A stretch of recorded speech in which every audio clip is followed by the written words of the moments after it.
Mesdames, Messieurs, bonsoir et bienvenue sur le plateau de Portez-vous bien. Portez-vous bien est une émission santé qui se propose de vous donner des informations nécessaires pour prévenir les affections les plus courantes au Bénin.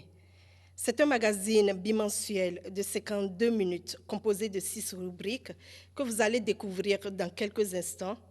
Juste le temps de vous préciser que dans la rubrique courrier, le spécialiste santé sur le plateau aura à répondre à vos préoccupations recueillies par courrier électronique ou par SMS et que Quiz Santé est un jeu sur le thème du jour, une sorte de récapitulatif.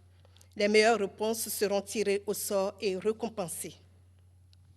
Mesdames, Messieurs, pour cette première émission de Portez-vous bien, nous avons choisi de vous parler d'un tueur de l'ombre. L'hypertension artérielle, c'est le chef de file des affections cardiovasculaires. 2 émissions seront consacrées à cette pathologie cardiovasculaire qui évolue la plupart du temps à bas bruit, mais à terme abîme les artères et touche les organes nobles de l'organisme. Pourtant, il est bien possible de réduire les risques de développer cette maladie. Le professeur Hippolyte Agboton nous accompagne dans cet exercice. Bonsoir, professeur. Bonsoir, madame la journaliste. Vous êtes un éminent médecin cardiologue et vous dirigez depuis 28 ans l'unité de soins, d'enseignement et de recherche en cardiologie du Centre national hospitalier universitaire Koutoukou Hubert Maga de Cotonou. Merci de répondre à notre invitation. Merci. Plaisir. Je reçois également sur ce plateau M. Gaspard Aïssi. Bonsoir, monsieur. Bonsoir, madame. Vous êtes hypertendu. Nous savons par expérience que les Béninois n'aiment pas parler ouvertement de leurs petits bobos.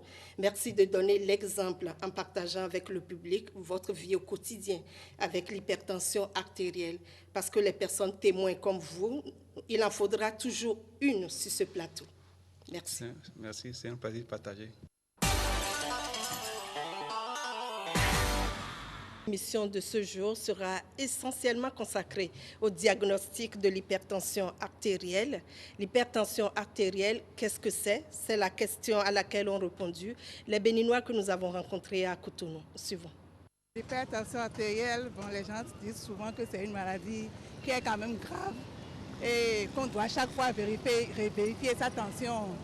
Pour l'hyper, que c'est la nervosité. Bon, c'est ce que les gens disent, je ne sais pas si c'est vrai. C'est la nervosité et puis aussi quand on a des soucis chaque fois, là, c'est ça qui cause l'hypertension. Bon, je ne sais pas si c'est vrai, sinon que moi je n'en souffre pas. C'est une maladie qui atteint les personnes de 3e âge.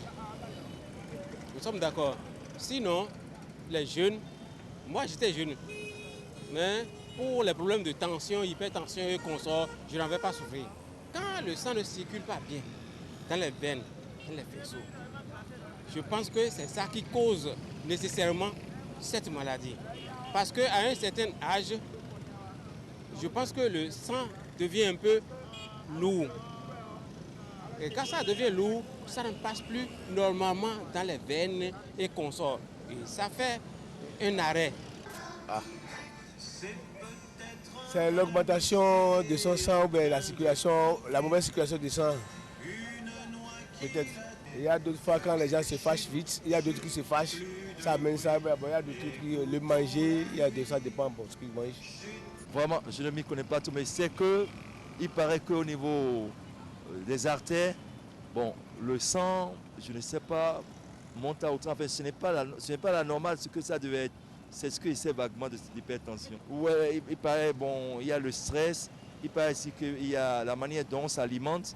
Il y a plusieurs facteurs aussi, ceux qui sont souvent stressés, ainsi de suite. C'est les 2 facteurs que je peux vous citer sur le coup. Ah, c'est ma maladie.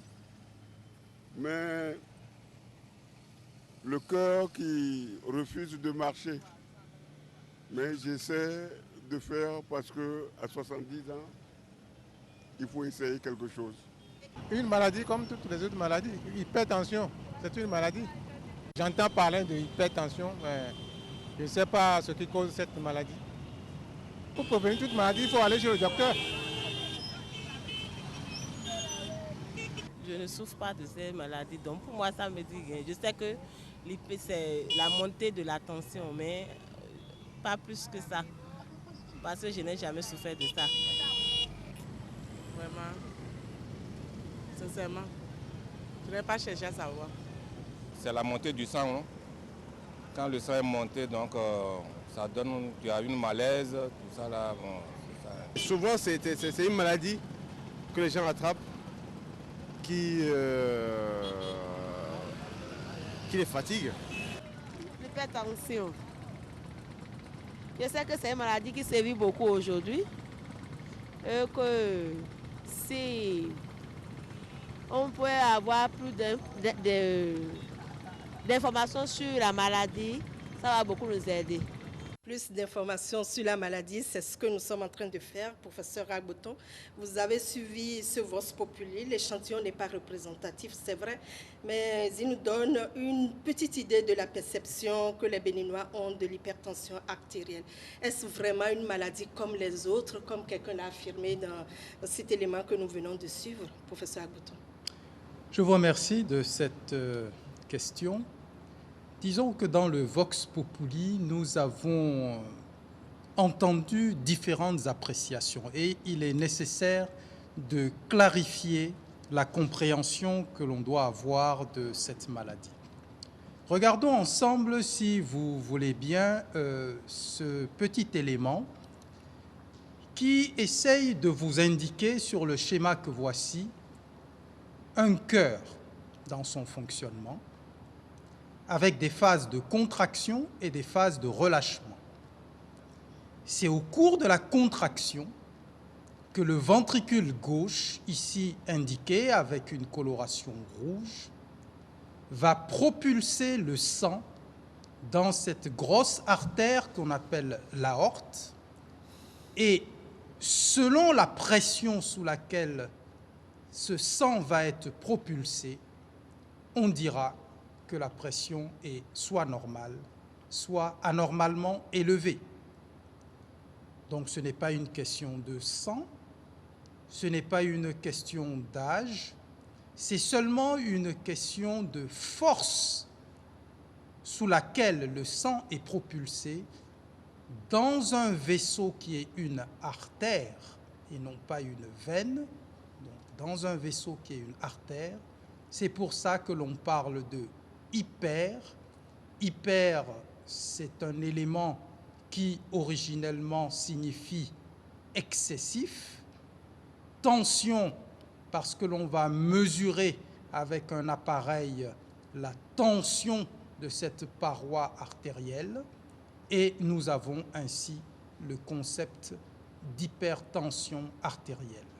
Donc, lorsque la pression artérielle est trop élevée sous l'effet de la contraction du cœur et d'autres éléments qui peuvent intervenir, nous nous trouvons avec des valeurs anormalement élevées. Et je saisis l'opportunité pour vous donner les valeurs qui sont considérées comme étant normales, à savoir que la pression artérielle normale est située à 120 mm de mercure pour la maxima ou 12 cm de mercure pour cette maxima et une valeur de 80 mm de mercure pour la minima ou 8 cm de mercure. Monsieur Aïssi, vous avez suivi également l'élément qu'on a diffusé. Est-ce que vous vous retrouvez un peu à travers tout ce qui a été dit? Oui, je me retrouve un peu, mais il y a quelques individus qui ont pu apporter une réponse assez juste et claire à la question qui a été posée. Sinon, beaucoup d'entre eux ne savent pas bien ce que c'est que la maladie. Bon, nombre d'entre eux disent que qu'ils en entendent parler, mais qu'ils n'en souffrent pas. Mais que en général, ça va. D'accord. Professeur Agboton, quelle est la prévalence de l'hypertension artérielle dans le monde d'abord et puis au Bénin après, si on veut? La fréquence, la prévalence de cette affection est variable dans les différentes parties du monde et au Bénin, entre autres. Nous avons des populations qui semblent connaître un très faible taux d'hypertension artérielle. Ce sont classiquement des populations qui conserve un mode de vie de type rural par opposition à l'alimentation de type occidental où les gens consomment beaucoup de sel. Il est classique de citer certaines populations du Kenya ou de l'Afrique de l'Est où nous constatons des valeurs tensionnelles qui restent pas très élevées tout au cours de leur vie. Par contre, ces mêmes populations transposées dans un environnement autre tel que celui des États-Unis ou du Japon sont soumises, ces populations donc sont soumises à un environnement tout à fait différent qui fait que leur pression artérielle va s'élever. Donc, d'une région à l'autre, on peut avoir des variations de pression artérielle. Nous avons des taux qui avoisinent 40 à 50% en Extrême-Orient, notamment au Japon. Nous avons des taux qui sont aux alentours de 5% dans certaines régions africaines.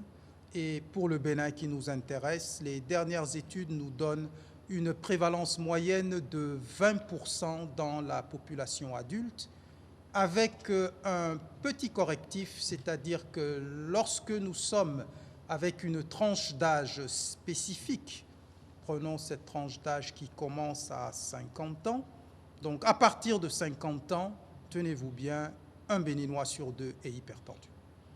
Bien, on a entendu dire dans l'élément filmé aussi que l'hypertension, c'est une maladie du 3e âge. Est-ce vraiment exact? Je comprends que vous avez retenu que ce n'est pas tout à fait exact. C'est vrai que les valeurs de pression artérielle augmentent avec l'âge, mais nous avons des hypertensions artérielles de l'enfant, nous avons des hypertensions du nouveau-né, donc on peut naître avec une anomalie génératrice d'hypertension artérielle et le médecin a le devoir de détecter rapidement cela pour ne pas exposer cet enfant à des complications qui peuvent être redoutables. Donc, ne gardez pas en mémoire que l'hypertension artérielle est une maladie du 3e âge. On peut l'avoir dès la naissance, on peut l'avoir à l'adolescence, on peut l'avoir chez l'adulte jeune de 25-30 ans, on peut l'avoir à 40 ans, mais presque systématiquement à 50 ans, on est en train de solliciter son adhésion au club. Quels sont les moyens de diagnostic? Comment savoir qu'on est vraiment hypertendu? C'est un point essentiel. C'est un point essentiel parce que c'est là que se situe la différence avec les types de praticiens que nous avons sur le continent et, disons-le, sur le Bénin en particulier. Dans la mesure où la pression artérielle est un indicateur qui est qualifié de normal ou d'élevé, pour pouvoir affirmer l'hypertension artérielle, indiscutablement, il faut utiliser un instrument de mesure. Cet instrument de mesure s'appelle le tensiomètre. Pour affirmer l'existence de l'hypertension artérielle, il est indispensable de procéder à une mesure de la tension artérielle. Et lorsque les résultats donnent des chiffres supérieurs aux valeurs normales, l'individu est dit porteur d'une hypertension artérielle. Monsieur Aïssi, je me tourne vers vous. Quand et comment vous avez su que vous êtes d'ailleurs hypertendu? Bon, il y a 6 mois environ que j'ai découvert que j'étais hypertendu parce que je sentais une fatigue excessive. J'avais quelques maux de tête, ce qui m'a amené à une consultation et c'est là qu'on a constaté que ma tension était effectivement élevée. Mais moi, personnellement, j'ai une prédisposition parce que ma maman en a souffert. Elle est déjà morte d'ailleurs, ce qui m'a poussé à vite me faire prendre en charge, quoi. Et vous avez l'habitude de prendre régulièrement votre tension ou bien c'est... Non, enfin, j'avoue qu'auparavant, je n'avais pas l'habitude de faire prendre ma tension régulièrement. D'accord. Mesdames, Messieurs, la transition est tout trouvée pour la deuxième rubrique de Portez-vous bien, témoignage.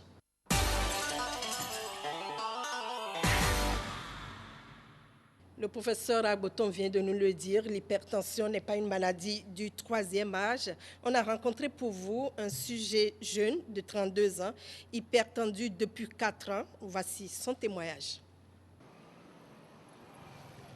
Sikekodji, centre de cardiologie Les Tropiques à Cotonou.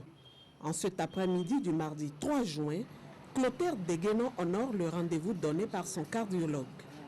Le rituel ne change pas depuis sa première consultation, il y a de cela 3 mois.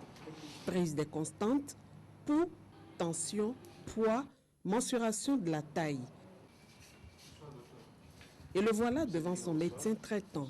Comment ça va? Je peux m'asseoir?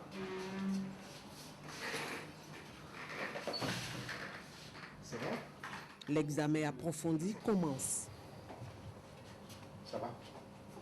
Outre la tension qui est à nouveau mesurée minutieusement en position allongée et couchée, le médecin soumet son patient à un examen d'électrocardiogramme. Monsieur Degueno, donc voilà votre ECG. Vous voyez, les chiffres tensionnels sont toujours assez élevés. Vous avez des chiffres tensionnels, des chiffres de tension de 17, 10. C'est des chiffres assez élevés. Et compte tenu de votre jeune âge, vous êtes très jeune, nous allons devoir vous protéger au maximum. Il y a quelques troubles sur votre ECG déjà, mais ne vous découragez pas, rien n'est encore perdu. Les lésions que j'ai vues sur l'ECG, si nous ne faisons rien, elles continueront de s'aggraver. Clotaire Degueno n'a que 32 ans. Son état d'hypertendu lui a été révélé fortuitement il y a 4 ans. C'est après une crise de colère. Et là, pour moi, depuis, j'assimilais ça à cette crise. Mais c'est après cette crise que je me suis senti mal. J'ai commencé par sentir la fatigue, non? La fatigue générale. Et là, je sentais aussi de la lourdeur, non, au niveau de la nuque. Et tout le corps tremblait et je sentais de la fièvre. Je suis allé à l'hôpital croyant que c'est le palu. Et c'est là où on m'a dit que je souffrais de l'hypertension artérielle. Et ils m'ont fait une perfusion, ils m'ont prescrit des médicaments. Quelques temps après, je n'ai plus senti. Mais chaque 6 mois ou 12 mois, je retombe dans la même crise. Ça a perpétré comme ça jusqu'à un moment donné où je me suis dit, la dernière fois, il y a cela 3 à 2 mois, dans la nuit où j'ai fait la diarrhée jusqu'au petit matin, accompagné des maux de tête, je suis allé à la clinique Mauna pour me faire soigner. Et là, ils m'ont dit qu'ils ne peuvent rien me faire si je n'aille voir un cardiologue. C'est de là qu'ils m'ont envoyé. Je suis venu chez le docteur Celano, qui a aussitôt fait de me prendre en charge et de me dire ce qu'il y a lieu de faire. Le père et la mère de Clotaire Degueno sont tous deux hypertendus. Il est pour le moment le seul parmi une fratrie de 6 enfants à se soigner pour l'hypertension. Mon papa est tensionnaire depuis 89 et ma maman a commencé un peu de temps après lui. Je ne savais pas que c'était transmissible de père en fils. Je ne voyais pas la gravité de cette maladie. Et quand je me sens mal, même avec des tensions, me dit des tensions de 17, de 18, quelquefois, moi, je prends mes crampons, je vais au sport, parce que je me disais qu'avec le sport, ça peut harmoniser les choses. Et je prends la moto, je m'en vais, je ne voyais pas du tout la gravité. C'est comme ça. C'est fini pour le contrôle de ce jour. Clotaire Degueno est décidé à remplir sa part de contrat avec sa maladie. Suivre à la lettre les conseils de son cardiologue. Monsieur ici, vous avez quel âge, vous? 48 ans. 48 ans, un peu plus âgé que monsieur Clotaire Degueno. Oui. Nous avons suivi l'élément que l'hypertension artérielle se manifeste chez monsieur Degueno par des maux de tête, la fatigue, des lourdeurs dans la nuque. Il vous arrive de ressentir les mêmes signes, vous? Bon, chez moi, effectivement, c'est aussi par la fatigue, je l'ai dit tout à l'heure, et par des maux de tête, mais les lourdeurs à la nuque, non, je ne sens pas des symptômes de ce genre. Professeur Agboton, est-ce qu'il y a des signes, des symptômes spécifiques pour l'hypertension artérielle? Symptômes spécifiques, peut-être pas. Parce que c'est une maladie générale, puisque c'est comme si vous constatiez dans les tuyaux d'eau de votre maison qu'il y avait de l'eau qui coulait à la douche et ça ne coule pas à la cuisine, ça coule dans la cour, etc. Donc les symptômes sont très diffus et sont parfois, j'allais dire, des symptômes qui ne sont pas très spécifiques. Pour rechercher les éléments qui peuvent orienter vers une hypertension artérielle, nous avons l'habitude d'orienter notre recherche sur 3 pôles. Le premier pôle est le pôle de la tête, le deuxième pôle est celui du tronc et le troisième pôle est celui des membres inférieurs. Au niveau de la tête, les différents organes présents au niveau de la tête peuvent être en cause. Vous pouvez avoir donc la tête en globalité qui vous fait mal, comme le témoignage l'a signalé, comme notre ami le signale sur le plateau. Mais c'est un symptôme banal. Celui qui a mal dormi, celui qui a trop mangé ou trop bu ou qui a du paludisme peut avoir mal à la tête. C'est pourquoi c'est un signe banal. Mais vous pouvez avoir des vertiges qui ne s'expliquent pas. Brutalement, vous avez l'impression que là où vous avez les pieds, ça tourne, ou bien vous n'êtes pas stable. Dans quelle position? N'importe quelle position. En position assise, vous avez l'impression que la table bouge, ou bien que les papiers qui sont devant vous sont en train de faire des mouvements, vous essayez de tenir, n'est-ce pas? Donc, il y a un problème de l'équilibre qui est perturbé.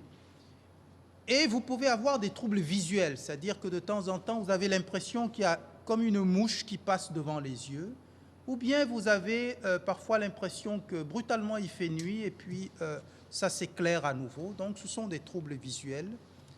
Aussi, l'oreille peut être un mode d'expression de ces symptômes, c'est-à-dire vous allez entendre des bruits anormaux dans l'oreille, comme un bourdonnement ou comme des grillons qui sifflent dans les oreilles, n'est-ce pas? Tous ces symptômes sont des signes de maltolérance au niveau des sens, des organes des sens, la vision, l'audition, le sens de l'équilibre. Voilà en quelque sorte pour le pôle céphalique, pour la tête. Il y a d'autres signes plus sévères, j'allais parler peut-être des saignements du nez, mais c'est déjà plus sévère et même des saignements au niveau de l'œil. Voyons maintenant au niveau du tronc, abdomen, thorax. Au niveau du thorax, il y a un organe princeps qui est le cœur. Vous pouvez avoir des douleurs au niveau du cœur. Vous pouvez avoir un essoufflement anormal.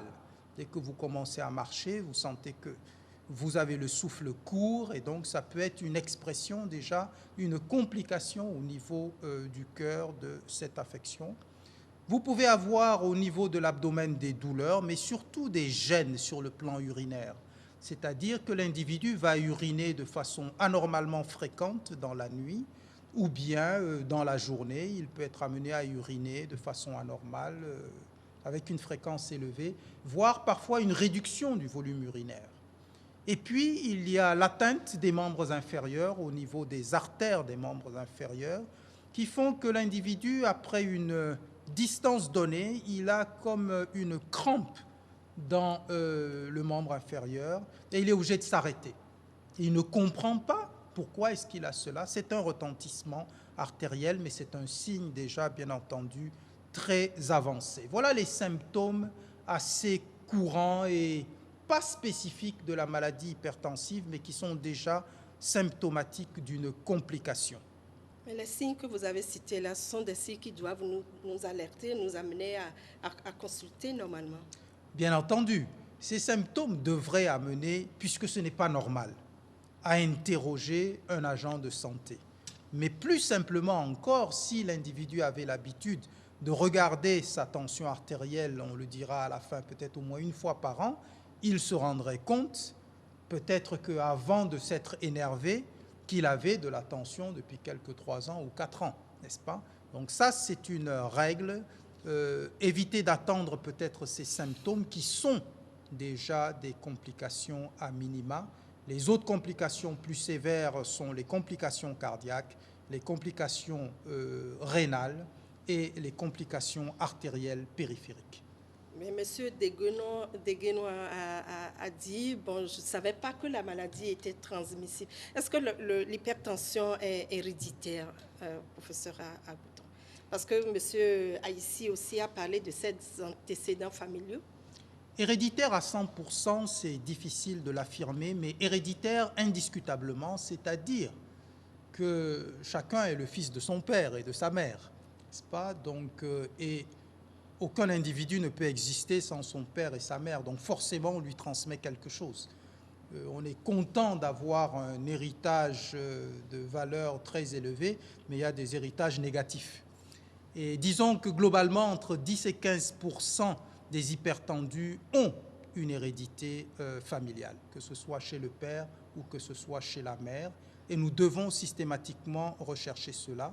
Et lorsque nous savons qu'il y a cette hérédité, c'est encore une raison plus importante de vérifier sa tension artérielle, d'être prudent par rapport aux conduites à risque dont nous parlerons tout à l'heure en matière de prévention ou de conseil. Monsieur Aïssi, vous avez dit que vos deux parents étaient le père. Non, la mère. La mère, oui. Qu'elle est même décédée. Oui. Vous n'avez jamais su faire le rapport que l'hypertension pouvait être héréditaire, non? Oui, je savais que ça pouvait être héréditaire, mais moi, je me sentais toujours en pleine forme. Je ne pensais pas, enfin, je ne doutais pas un seul instant que je pouvais développer cette maladie-là aussitôt. Enfin, c'est pour ça que ça m'a un peu surpris. J'ai dit tout à l'heure, je pense, le procès vient me dire qu'on peut l'avoir à 32 ans. Enfin, le jeune qu'on a vu tout à l'heure, il a 32 ans, on peut l'avoir un peu plus tôt aussi. Donc, maintenant, comme je sais que je suis malade. Parmi vos frères et sœurs, vous êtes le seul à... Non, j'ai ma sœur aussi qui... Avant vous? Oui, avant moi. Oui, j'ai pensé que c'est elle qui a hérité de la maladie parmi nous. Et pas vous? Pas moi. Ça n'arrive pas qu'aux autres. Il y a d'autres facteurs. On a parlé des antécédents, mais quels sont les autres facteurs, les facteurs maîtrisables, professeur Agouton? Les autres facteurs maîtrisables, cela est apparu dans le Vox Populi, à savoir les facteurs liés à l'alimentation. Un principe est essentiel à retenir, à savoir que fondamentalement, c'est ce que nous mettons dans la bouche qui nous rend malade. Cela veut dire quoi? Quand vous restez dans un coin et vous observez la manière dont les gens s'alimentent, dans la rue, dans les hôtels, vous êtes ébahi par le comportement alimentaire des gens, parce que la consommation de sel est excessive, n'est-ce pas? Et le sel est un facteur de montée tensionnelle.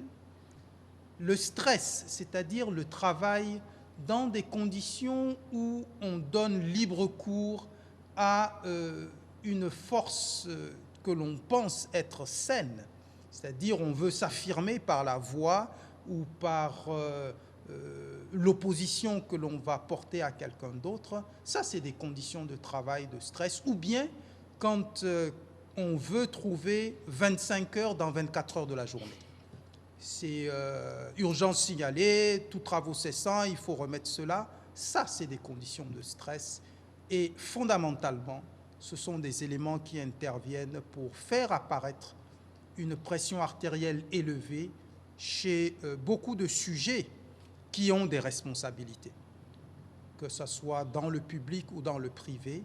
Et c'est pour cela qu'il faut se donner le temps du repos, le temps de la détente, en sachant que ce qui doit être fait se fera au moment où il le faut.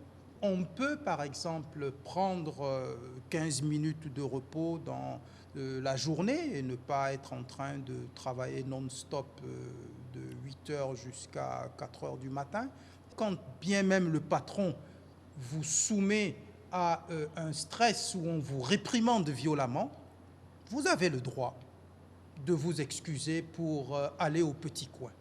Parce que être soumis à des gens qui vous crient dessus en permanence, c'est mauvais.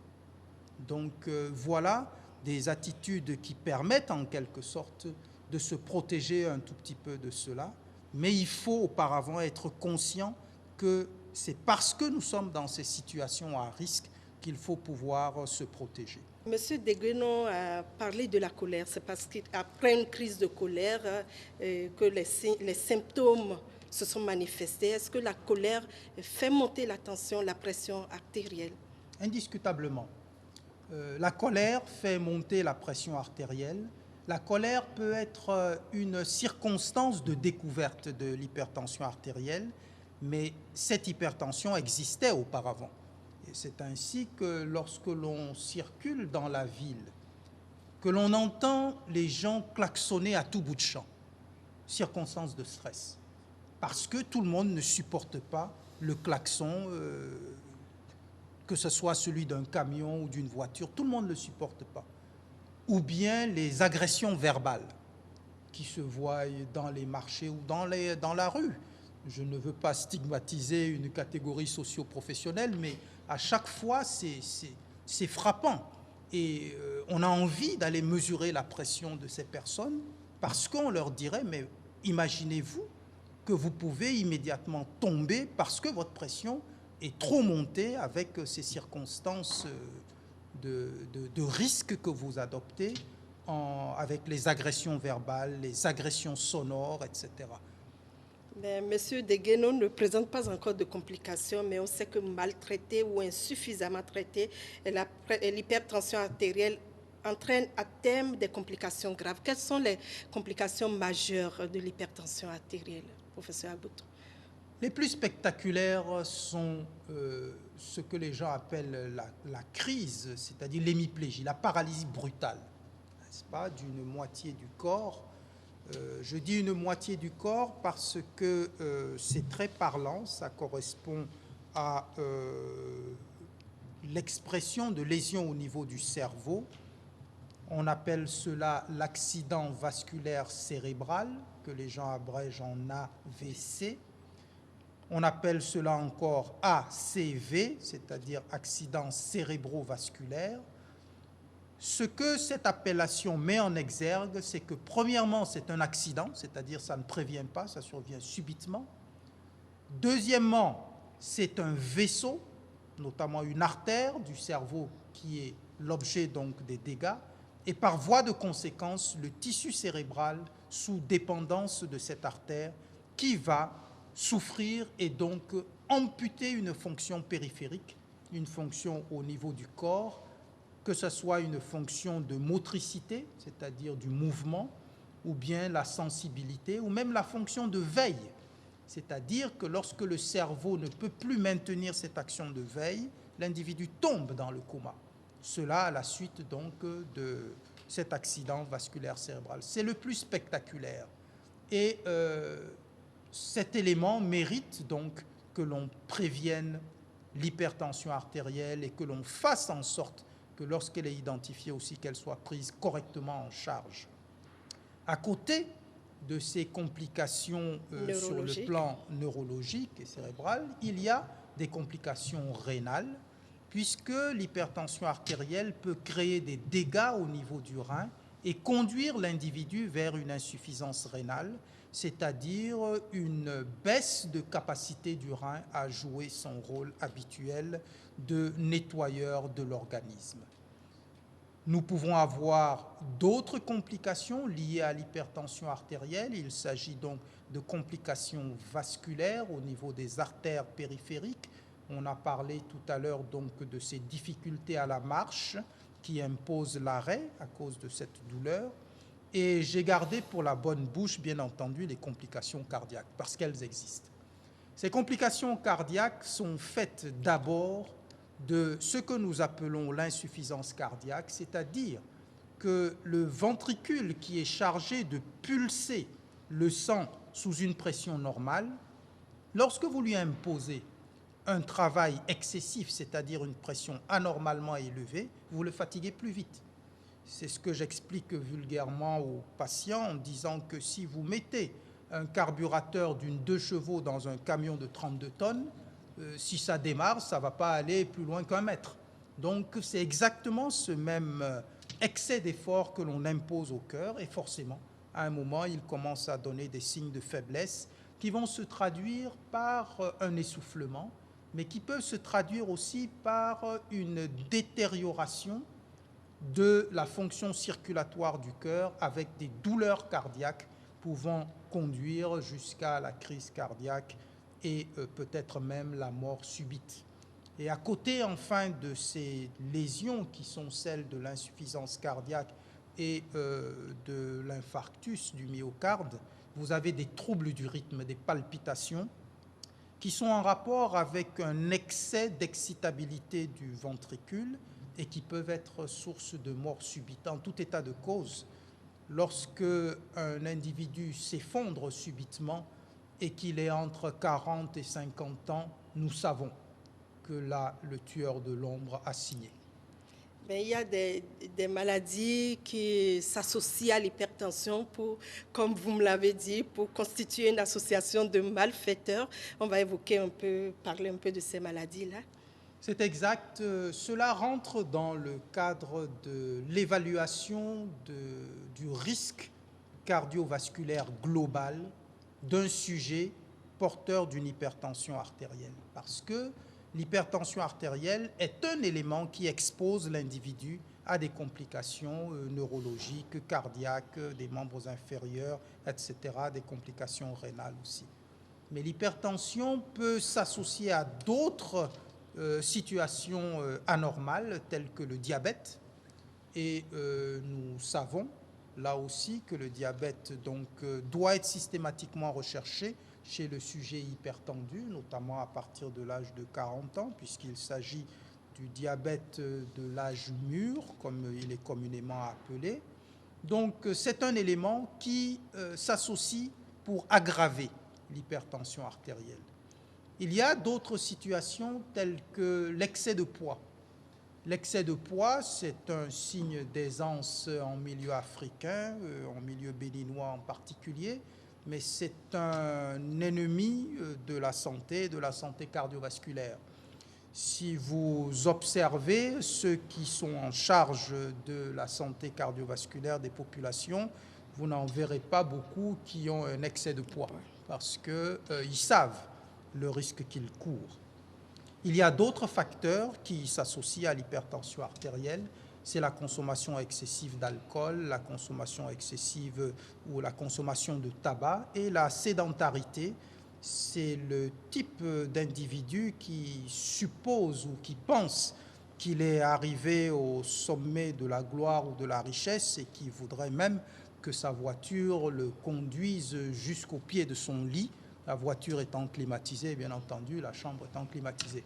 Ça, il faut l'éviter, il faut pouvoir soumettre son organisme à un minimum d'efforts physiques, notamment la marche, n'est-ce pas? Ça fait beaucoup de bien pour le cœur et ça permet d'ouvrir les artères des muscles pour permettre à la pression de baisser.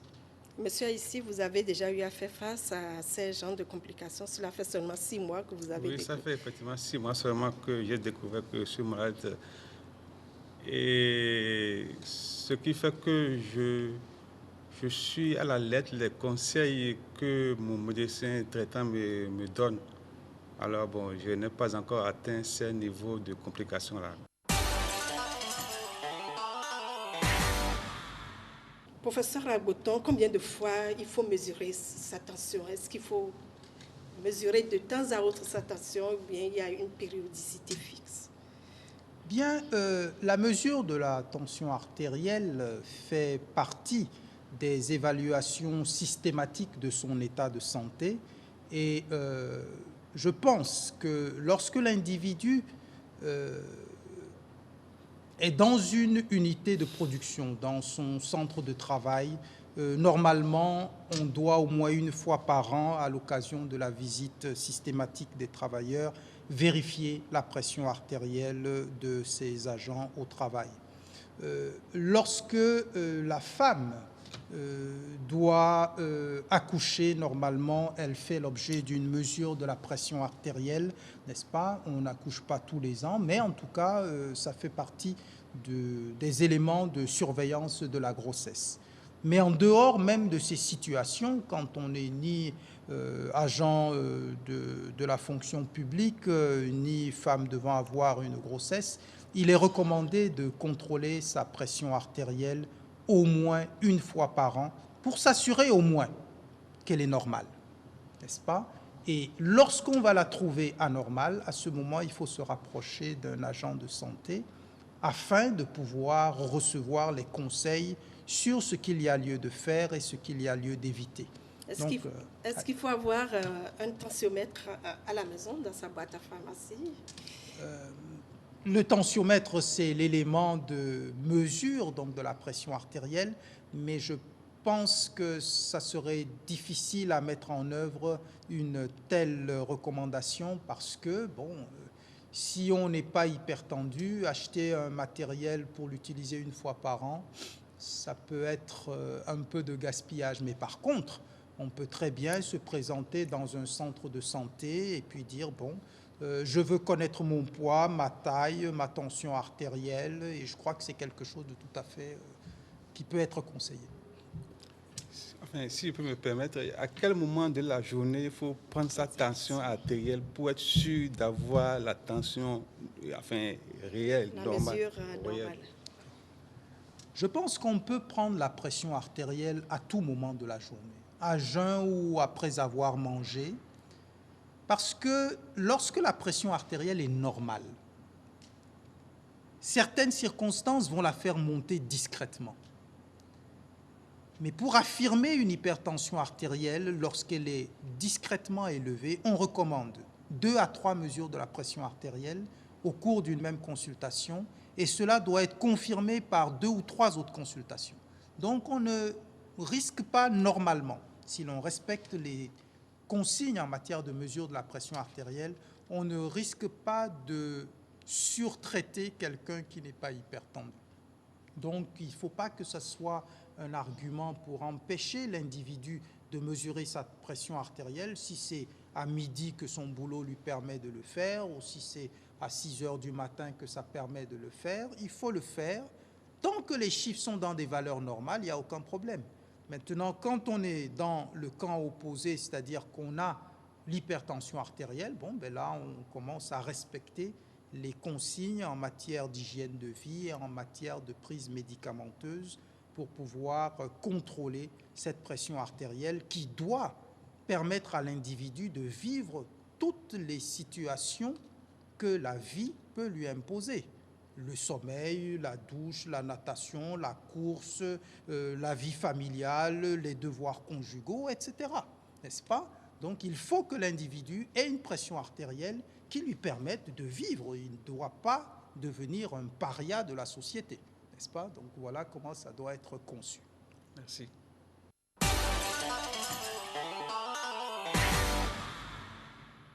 Professeur Agboton, pourquoi on enregistre une différence de tension entre les deux bras? La différence de pression artérielle entre les deux bras est considérée comme normale si elle reste dans la limite de 20 mm de mercure, c'est-à-dire 2 cm de mercure, entre le bras droit et le bras gauche. Voyons exactement ce que cela signifie. Lorsque l'on vous trouve 120 mm de mercure pour la systolique, c'est-à-dire la pression maximale au niveau du bras droit, et qu'à gauche on vous trouve 110 mm de mercure, c'est une différence normale. Si par contre on trouve 140 mm de mercure au bras gauche et qu'on trouve 170 mm au bras droit, là la pression n'est pas normale, la différence n'est pas normale, et en plus vous êtes déjà dans le camp des sujets hypertendus. Donc il ne faut pas qu'il y ait plus de 20 mm de mercure entre la pression artérielle maximale ou la pression artérielle systolique prise aux deux bras différents. Et quelle est la meilleure position pour mesurer la pression artérielle? Allongée, assise et quoi? C'est une excellente question parce que c'est de la pratique courante. La mesure de la pression artérielle doit se faire avec l'appareil de mesure se situant à la hauteur du cœur. Cela veut dire que habituellement nous mesurons la pression artérielle chez un sujet allongé, mais nous pouvons très bien mesurer la pression artérielle aussi chez un sujet en position assise, et nous dirons même que dans le cas spécifique de la femme enceinte, seule la mesure de la pression artérielle en position assise constitue la bonne référence en termes de mesure de la pression artérielle pour éviter les erreurs dues à la compression de certaines structures de l'abdomen par l'utérus gravide, c'est-à-dire par le ventre de la mère où il y a le bébé. D'accord. Nous avons une autre rubrique, l'avant-dernière, c'est Actu Assurance. La rubrique Actu Assurance sera diffusée une fois sur deux en alternance avec Actu Santé, qui sera un reportage sur les formations sanitaires, les mutuelles de santé ou une information relative à la santé. Aujourd'hui, donc, nous avons Actu Assurance et il sera question de l'hypertension au travail. Le docteur Razoumé, un spécialiste de la médecine du travail, nous en parle. Suivons. L'hypertension au travail, aujourd'hui, est presque devenue un problème de santé publique. Lors de nos consultations de médecine du travail, nous découvrons des travailleurs qui ne se connaissent pas hypertendus. Et c'est lors de la visite systématique, obligatoire, que ces travailleurs se découvrent hypertendus. Souvent, les travailleurs à risque sont souvent les travailleurs qui ont une activité sédentaire par rapport aux travailleurs qui sont tout le temps en mouvement, qui courent, qui bougent, qui se déplacent. Il faut que les travailleurs prennent conscience que le mode d'activité de tous les jours, notre mode de vie, participe également à l'émergence des hypertensions artérielles. Les conseils que le médecin du travail préconise donc, premièrement, la visite médicale annuelle systématique obligatoire pour tous les travailleurs. Cette visite permet de détecter les facteurs de risque. Au cours de cette visite, le médecin du travail prend la tension artérielle, examine et permet de dépister tout ce qui peut ou pourrait s'aggraver ou aggraver l'état de santé du travailleur. Ensuite, les conseils d'ordre d'hygiène de vie. Pratiquer une activité physique régulière, 30-45 minutes, 2 à 3 fois par semaine, c'est impératif, je vais dire. Ensuite, réduire les consommations d'alcool et de graisse, donc les repas trop arrosés, on se gave presque. Ensuite, quelque chose d'extrêmement important, réduire le stress. Qu'est-ce que j'entends par réduire le stress? Réduire sur les lieux de travail les situations qui peuvent être des situations conflictuelles. S'énerver au travail. Il faut plutôt entretenir la bonne humeur qui participe à la vie de la société, à la vie de l'entreprise. Mais être tout le temps nerveux, en colère, il y a des poussées, des décharges d'adrénaline qui lèsent au fur et à mesure les artères et qui après développent inexorablement une hypertension artérielle. Le tabac, mais il est strictement interdit, ou en tout cas, si c'est vrai que c'est difficile pour ceux qui fument d'arrêter la cigarette, mais il faut qu'ils réduisent de manière drastique leur consommation de cigarettes. Ensuite, le poids. Aujourd'hui, nous nous rendons compte, quand nous calculons ce que l'on appelle l'indice de masse corporelle, que tout le monde peut s'amuser à calculer, il suffit de prendre une petite calculatrice, de prendre son poids en kilogrammes, sa taille en mètres carrés et de faire une division poids sur taille au carré. Ça nous donne l'indice de masse corporelle. Et avec l'indice de masse corporelle, l'idéal est de se situer autour de 28. Au-delà de 30, on est considéré comme obèse. On se rend compte que beaucoup de personnes ont un gros ventre. C'est signe même de richesse et d'opulence. Eh bien non. Avoir un gros ventre, bedonnant, le ventre bedonnant, comme ça se voit dans certains dessins animés, c'est malheureusement signe de développement plus tard de maladies cardiovasculaires. Donc le conseil que je donne, c'est de tout faire pour tous ceux qui ont un indice de masse corporelle plus ou moins avoisinant les 30, de tout faire pour diminuer. Donc diminuer un surpoids ou une obésité. Donc il faut perdre, en termes vulgaires, il faut perdre du poids. Professeur Agboton, je vous ai vu suivre avec beaucoup d'attention le docteur Razoumé. Ce que je retiens, c'est qu'il faut une visite annuelle systématique, obligatoire pour tous les travailleurs. Ce n'est pas la pratique chez nous, ce n'est pas courant. Hein? Ça commence à l'être. Ça commence à l'être grâce au travail qui est fait par l'unité de santé au travail et dirigée par le professeur Fayomi. Et je pense que c'est une excellente chose, n'est-ce pas? Mais même en dehors donc, de la raison professionnelle, je pense qu'il serait bon qu'aux alentours de son anniversaire, tout un chacun se préoccupe d'aller mesurer sa tension artérielle. Et je ne voudrais pas faire de fausses promesses, mais si un certain nombre de gens me prouvent que le jour de leur anniversaire, ils viennent dans notre unité, on leur prendra la tension gratuitement. Bien, ça, c'est entendu et les gens viendront. Hein? Vous allez en recevoir tous les jours.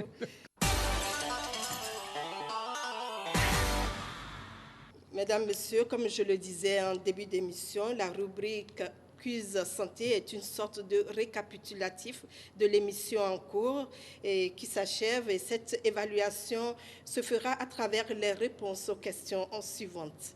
L'hypertension est une maladie du 3e âge. Vous aurez à répondre vrai ou faux. Donc, première question, l'hypertension est une maladie du 3e âge, vrai ou faux? On peut avoir une tension élevée sans rien ressentir comme symptôme, vrai ou faux? Une personne hypertendue et diabétique a plus de risques de mourir brutalement d'une maladie du cœur qu'une autre personne seulement hypertendue. Là également, vous aurez à répondre vrai ou faux. Et vous allez envoyer les réponses. Je vous donne l'adresse électronique. C'est portez-vous bien.